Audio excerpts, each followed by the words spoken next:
Remember the last video I told the story of that side chick, right? So the girl immigrated to Canada and began dating the married Filipino guy. Okay, so the girl, she was able to immigrate to Canada because her mother had married that Canadian guy. The Canadian guy, he took it upon himself to bring his new wife's 2 adult kids to Canada in order for them to have a better life. So the boy came back to Manila as he didn't take to Canada very well. The girl started banging the married guy there in Vancouver. Anyway, let's tell a story of what happened to this guy, okay? The husband, the dad, the stepdad, okay? The guy who married the girl in Manila. So after living in Manila, they had moved up north to Tarlac. Tarlac, it's considered like a lower second tier city.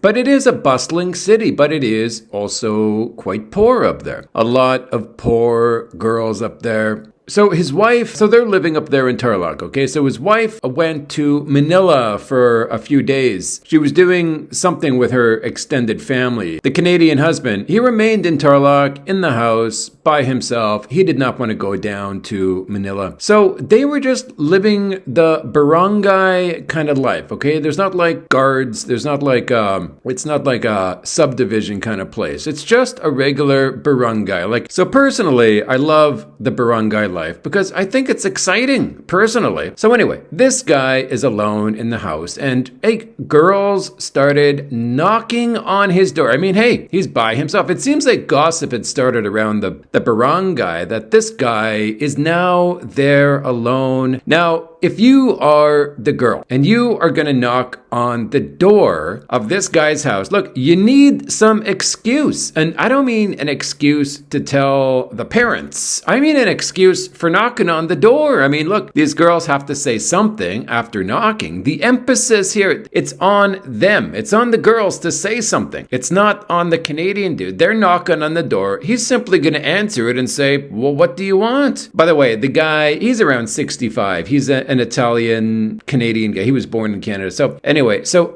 on day one that the wife is not there, a girl knocked on the door. Okay, this is in the evening time. The wife left in the morning time. The guy opened the door and the girl said, can I charge my phone in your house? Now look, okay, he was not a low class kind of guy. He was a stand-up dude. Okay, now he said to the girl immediately, no, go away. Not to be rude, I guess, but I mean, look, he just was not interested in, doing this game. You know what I'm saying? He knew what was going on. So that's what he said. And I thought personally, wow, I mean, that takes balls. I mean, good for the guy, good for the guy.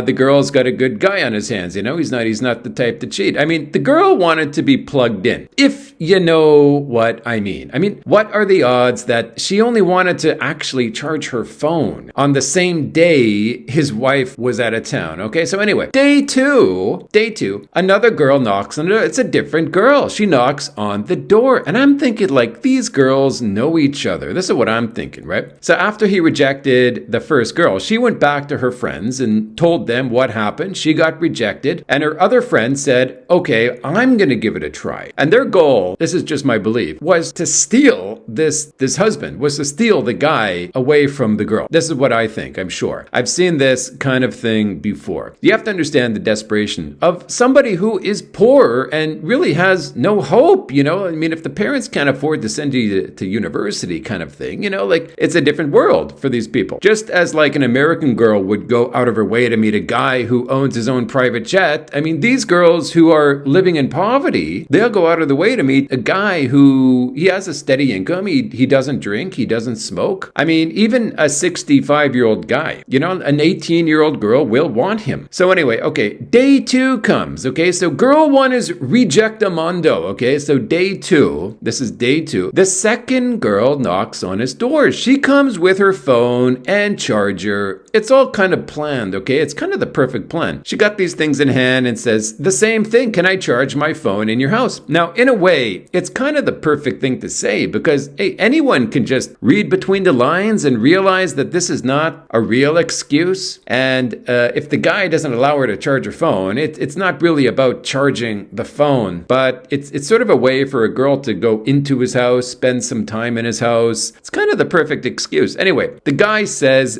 get out out of here, okay? Look, I guess he was a grumpy guy, and I didn't know the guy. I never met him myself, but I guess he just wasn't the kind of guy to be banging around. I mean, look, I wish I could put a poll under this video right here. I mean, how many guys would have said no in this situation? I'm sure you're fantastic guys, but I mean, hey, you know, if some hot babe's knocking at your door wanting to be plugged in, if you know what I'm saying, yeah, good for you if you can say no. I mean, I would have said no because, hey, I'm a stand-up kind of guy with high morals. I'm a man with an unprecedented set of morals. But yeah, that was one story from a foreigner living the barangay kind of life. Hey, which is my kind of life?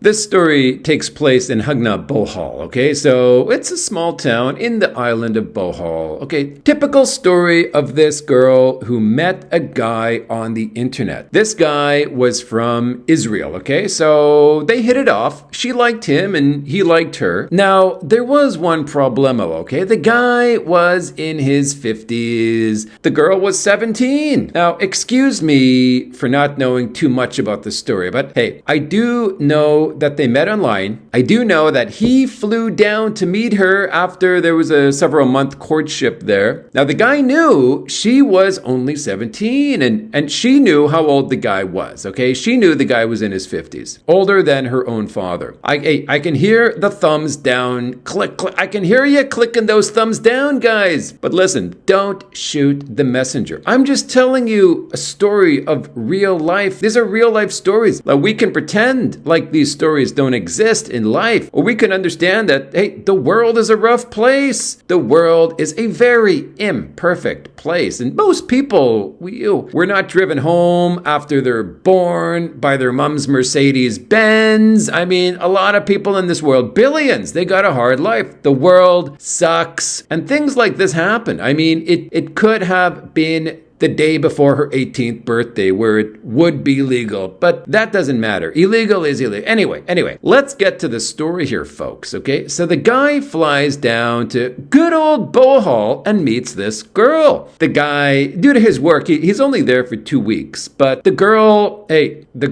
does get El Prego. So the guy obviously he doesn't know this until he gets back home. The guy's back home in Israel when he finds out his girlfriend is El Prego. And the evil guy who bangs young babes is probably going to leave her high and dry, my good friends. I mean, what can we expect? I mean, anyone who bangs a 17-year-old is not a good person. We have good and bad people in the world, and these people they're just the worst. But if it's a birthday tomorrow and they wait till then, okay, then to bang a Rooney, then it's perfectly fine. But I call bully to that. The girl was actually 17, folks, at the time this whole story took place. She's 17. She is now El Prego. The guy is back in good old Israel, and be damned, the guy could have just washed his hands with the whole experience, but he does not. He takes time off work and flies back to Bohol, and he has the intention of bringing the girl back to Israel. But of course, hey, there is one big problem. I mean, obviously, she is too young to just fly away with the guy. So the guy pays someone 20,000 pesos, this is a fact, and gets a fake ID for the girl. It's all done there in Bohol. He gets her into Israel, and she gives birth there in Israel. And as far as I know, not only do they live happily ever after to date today, but the guy has even built her parents a house there in Bohol. It's in the name of the girl, and the two plan to also retire in that house when the guy's ready to retire. They will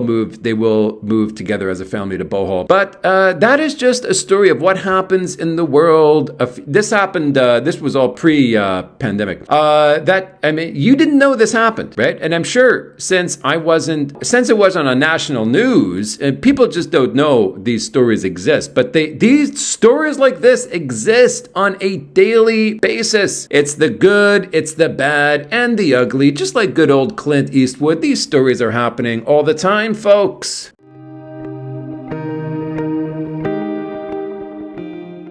This story starts in a small town in Bohol. A girl she's on Panelab, one of those, free internet websites. So she's looking for some guy. She wants a foreign dude. She does not want a Filipino dude, right? I guess she just didn't meet the right guy. Anyway, she's looking for a foreign dude. So she does meet a foreign guy that she clicks with. Okay, he's also young. The guy, he's in his 30s. He's a Canadian guy. So she is, again, I hate to say it, guys. I hate to say it. I know a lot of you hate me, but again, she is under 18. She's 17. Okay, she is 17. Let's just stick to the reality here, folks. So she is under the legal age. She's meeting this guy, Canadian guy, in his 30s. She's 17. But as it was told to me, she will be 18 by the time he actually makes it down there to Bohol. So the guy is straightforward. He is direct. I mean, truthful. Everyone's being truthful here. I mean, he was truthful about his age, and he was also truthful about his other,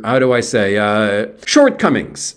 Let's just put it that way. Okay, the guy has some shortcomings. He is direct about the girl. He's direct to the girl about what exactly his shortcomings are. I mean, the guy, let's just say he was not master of his domain. Okay, let's just put it that way, folks. So, I mean, hey, you gotta understand, not everyone is endowed with the greatest of genetics. As you know, I mean, some people are handicapped in one way or another. Let's just say it was shorter than the average. Okay, let's just leave it there. Okay, anyway, he is straightforward. Performance-wise, the guy may be handicapped. Okay, I mean, look, the girl is 17. She shouldn't be Bangarino anyway, so it doesn't even matter. Anyway, there shouldn't be any talk of performance here. Come on, let's be adults here, folks. Let's just keep this on the straight and narrow. The girl was happy. She was happy with their LDR relationship. I mean, hey, the guy was sending, and I've mentioned this in a previous vid, but not in detail, the guy was sending 40,000 pesos a month. It's 1,000 Canadian dollars, okay? He was sending big bucks to this girl. So even 20,000 is big. This guy was sending 40,000 a month. It's way more than the average guy is going to send to his LDR, but this guy, I guess he had money coming in from the old Goverino. Let's just cut to the chase here, guys. The guy had one very short leg. That was his shortcoming. I mean,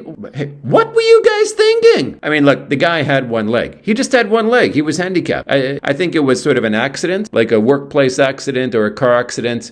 I couldn't tell you exactly, but he had some kind of accident. He had one leg and he got paid a whole bunch of money from, workers' compensation or whatever, some kind of insurance. So my contact in Bohol told me this whole story, okay? So the guy is Canadian. He's around 37. His girlfriend is 17, and she does not mind his shortcomings, apparently. I mean, she is obviously happy with this windfall coming in every month. I guess the chickens will come to roost when her, one-legged boyfriend comes to actually see her, and, she's going to have to, walk around holding hands with this guy in public, and I'm sure no one's going to look. So he is in the flesh, at some point he's going to be in the flesh, and they're actually going to meet. It could change the dynamics here. So the girl is pretty. So the guy will be happy with the girl, I'm sure. I'm sure she will have no savings by the time he gets down there. And she'll require more money. But hey, let's be positive here. I'm guessing the guy's, he's just going to play along. Okay, so the guy was in some kind of accident. He got a windfall of cash, so he's not even worried about it. So he's just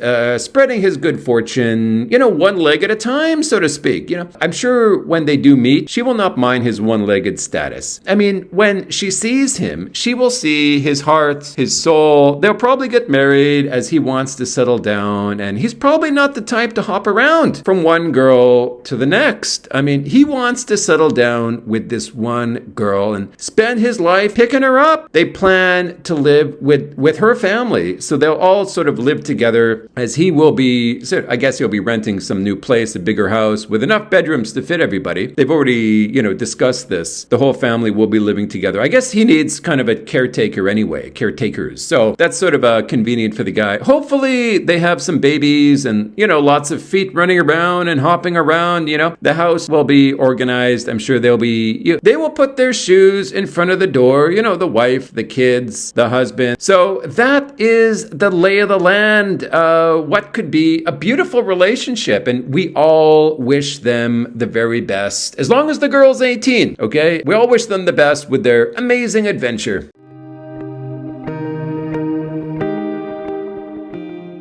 This is a story of a girl in Bohol who is so poor, but so determined. You know the old saying, life is a game of poker. We're all dealt a hand, right? This girl was dealt the ultimate bad hand in life. I mean, no father, as her father ran away after the mom got pregnant, okay? So she was born, the father was out of the picture. So this little girl, who is now 14, was born without a father. Then the mom met some guy, okay? And had a few kids with this other guy. This guy is a tuk-tuk driver. So this 14-year-old girl was living with the aunt and cousins all her life. As, you know, the dad, you know, he didn't really want her there. I mean, the stepdad. So she was staying with the aunt, okay? And again, it was a single mom because the husband of this aunt, or the boyfriend of this aunt who had 3 kids with her, he also took off, okay? It seems like all these guys are taking off after they get their girl pregnant, right? So just recently, this 14-year-old went to the neighboring town where her mother lived with her own family. She was going to live with them. But there's one problem. The stepfather is a drunk, and on top of that, he's got a bad attitude. So he became interested. Look, guys, I can feel that down, but guys, this is just the real world, I'm telling you. These are real life stories. He became sort of interested in this 14-year-old girl, okay, when she started living in this house, okay? Very bad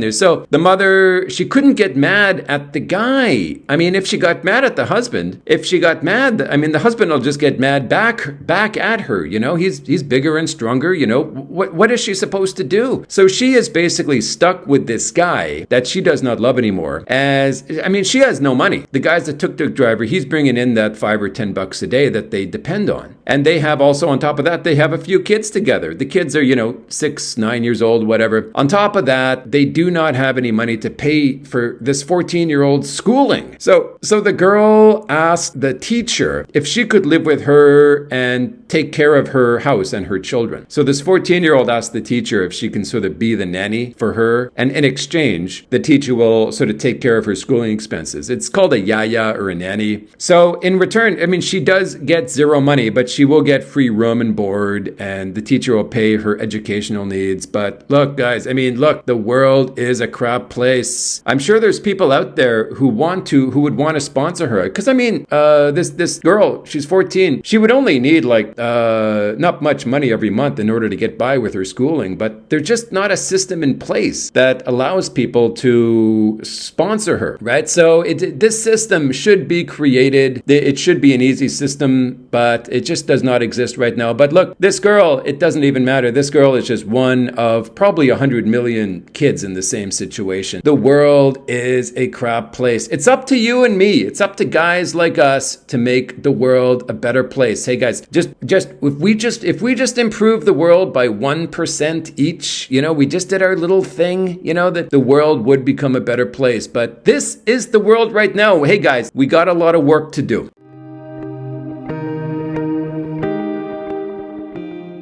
This is a story that took place by someone I met there in Hugna while I was there. This is the same girl who was living with the Bohol girl and myself and the family, okay, in the steakhouse. So yeah, the guy she had her own family, okay? So now, at this time now, she has her own family. She's got the boyfriend, she's got the baby, and the boyfriend was working at a restaurant, okay? But, you know, he was making some money, so he made enough to live. But anyway, the world's most dangerous virus started, okay? He started circling around the world, killing everyone in sight. And, you know, things were not very good at that time. So we all know what happened during that stage in the world, okay, after 2020. So they were living a simple life. And in order to save the Filipino people, the El Presidente, he closed the country, making it very difficult for people to eat, okay? But we have to understand, at least they aren't dying from the world's most dangerous virus. Now, they are dying from starvation, okay? But that's not as bad. I mean, we have to understand the reasoning here, folks. So this couple, they had a baby. They were surviving on the $7,000 a month the guy was making at his, he was a waiter at a restaurant. Anyway, the rent was $2,000. So they were renting a boarding house. The rent was 2,000 pesos. They had one electric plug for a fan and to charge their phones. And this was included in the price of the rent. So when the Philippines closed down to protect everyone's lives. This couple, they had no money because the guy lost his job. So luckily, the owner of the boarding house said they could remain in the house and just pay what they could. Now, obviously, they could not pay anything as, they had no income coming in and no food. But, the generosity of the boarding house owner could only stretch so far. Right, so gave them basically free rent. That's you can't ask for much more than that. But at least they had a house, and the woman had had milk for the baby, of course, naturally. But what about them? The two of them, where were they going to get their food? Well, they were going to get food at the beach by digging up clams on the beach. I mean, the Filipino people, they are resilient like no one else. I mean, look, if there was no food in Vancouver, Canada, where I'm from, people would not be climbing trees to get coconuts. They wouldn't be going to the beach. We just don't think that way, right? Anyway, at the beach, there were mussels and clams and other things hiding under the rocks, right? So that is what they did. Yes, they did go hungry, but they were able to survive by scavenging at the beach. The beach was their main place where they went to look for food. Now, luckily in the Phils, there are a lot of beaches for people to scavenge from. And, I know we're all worried about the El Presidente here because he's got to eat too. I mean, he was hurting during this time. I mean, hey, his Class A beef was nearly lowered to Class B beef, but then they took a loan from China in order to stop the